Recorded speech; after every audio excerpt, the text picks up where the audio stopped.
ಬೆಂಗಳೂರಿನಲ್ಲಿ ತಂದೆ ಬುದ್ಧಿವಾದವನ್ನ ಹೇಳಿದ್ದೇ ಆತನ ದುರಂತ ಅಂತ್ಯಕ್ಕೆ ಕಾರಣ ಆಗ್ಬಿಟ್ಟಿದೆ.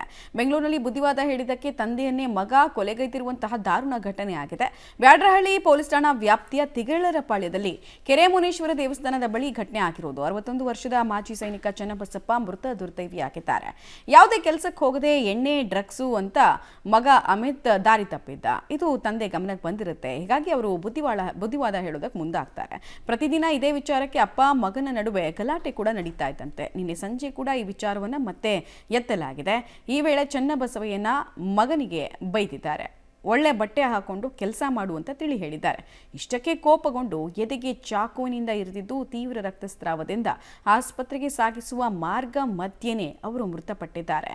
ಕೊಲೆ ಮಾಡಿ ಎಣ್ಣೆ ಮತ್ತಲ್ಲಿ ಮನೆಯಲ್ಲೇ ಮಲಗಿದ್ದ ಆರೋಪಿ ಅಮಿತ್ ಮೇಲೆ ನೀರು ಹಾಕಿ ಎಬ್ಬಿಸಿ ಬ್ಯಾಡ್ರಹಳ್ಳಿ ಪೊಲೀಸರು ವಶಕ್ಕೆ ಪಡೆದಿದ್ದಾರೆ.